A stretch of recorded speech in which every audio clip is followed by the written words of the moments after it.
Welcome, gaming gurus, to today's episode of Is That Game Worth Your Hard-Earned Money?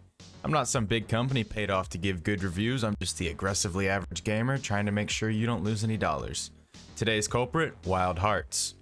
For those of you who just want a quick answer, I would say wait until the next patch comes out, and then go ahead and buy it. The game really only has one fault that I've found, and it's performance. I have a pretty decent setup, but I was having my CPU bottlenecked hard.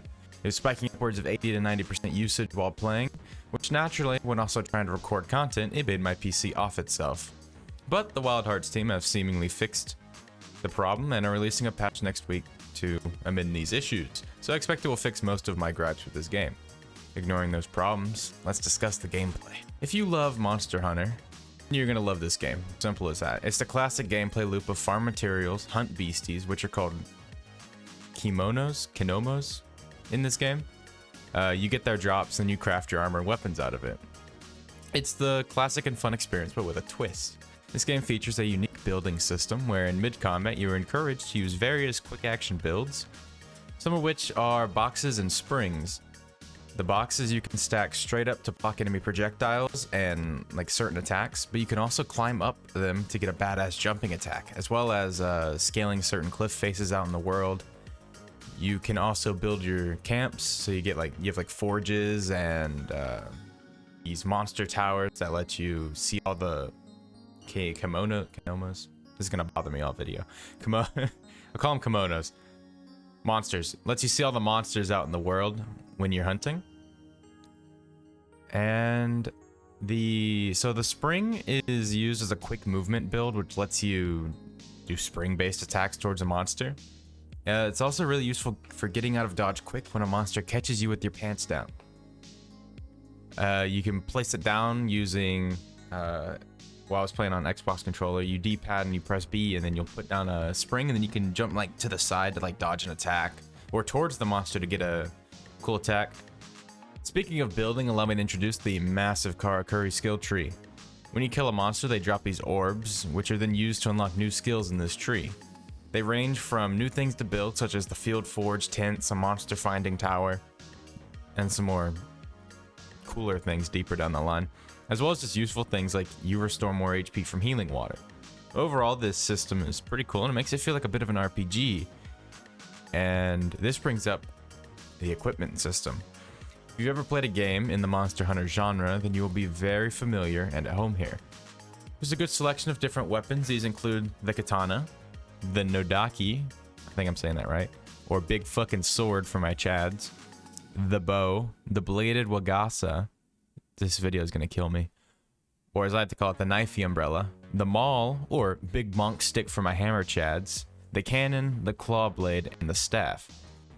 Each weapon feels unique and has their own fluid gameplay as well. This ranges from the slow spinning, hard hitting style of the hammer to the aggressive fast parry aerial style of the knifey umbrella. I personally enjoy using the greatsword or the hammer in hunter type games, and I wasn't let down here at all. I really enjoyed my time using both, and they both felt pretty familiar, but they had their own unique mechanics compared to, say, the Monster Hunter World games. Like with the hammer, you can spin using your right trigger. I'm not sure what the button is on keyboard, but you can spin, and the longer you hold it down, your hammer actually starts to extend to get longer. It's like a extendable hammer, and on the last hit you like spin, do this downwards attack like over your head, and it does massive damage. So I thought that was pretty cool. You can also combo out of it using your light or heavy attacks. So it's a really good system. And just like in Monster Hunter, you can craft different types of weapons based on what materials you have on hand from completing these hunts. These will give your weapon certain stat increases to help you out. The pretty standard stuff, like if you kill so-and-so, it'll give you this new look to your weapon, and your weapon will also now deal this certain type of damage type deal.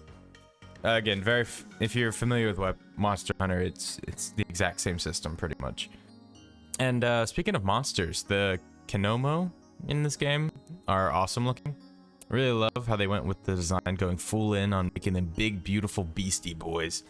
They each have unique features, and they look pretty unique, in my opinion. I really love the art style. It lends itself really well to this type of game, in my opinion, and they fucking nailed it with Wild Hearts. It's one of the better parts of the game in my opinion. The aesthetics of it are beautiful. So personally while playing, like I said before, I use the big hammer and the big sword. I'm not compensating in any way, I swear. Anyways, both of them hit harder than an angry mother with a sandal. And speaking of angry, the monsters that I've fought in my 10 or so hours of gameplay all have had a pretty badass second phase where they get angry and try and beat the bricks out of your ass. These are the situations where I found the reactive gameplay of building very handy. At one point, this big dude was trying to fling his goo all over me without asking for consent first, so I put up my wall of boxes, better known as pepper spray, and the little fucker only seemed to get more pissed off. It was at this point that I had to put him out of his misery with a good old-fashioned bonk to the head. This got him whipped right back into shape and he left me alone as I harvested his corpse for resources. Anyways, my final thoughts on this game is that it has some real potential to actually rival Monster Hunter Rise.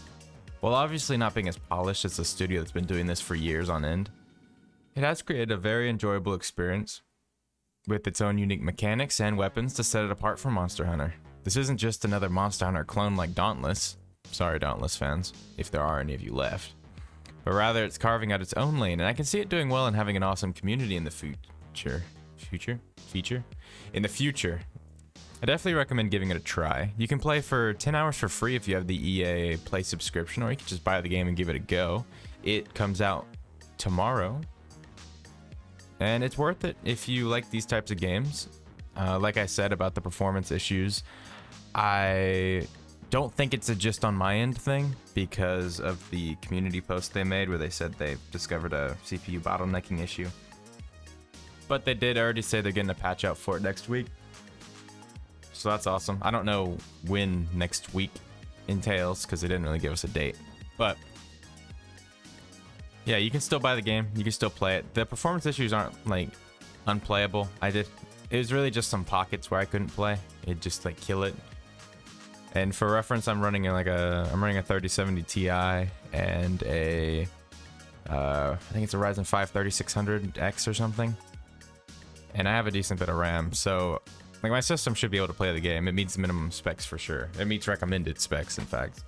Yeah, game's worth it. Game's good. It's my overall rating. I'd give it like a solid 7.5 out of 10. With Monster Hunter being, you know, Monster Hunter World, in my opinion, being like a good 8. Like it's still a good experience. If you like that type of game, you really feel at home here. This has a bit more of a narrative than Monster Hunter. I mean, both have a good narrative, but in this world, it feels, I don't know, a little more personal, I guess, because it's like, you know, the individual, the way they do their little cutscenes and stuff is really nice.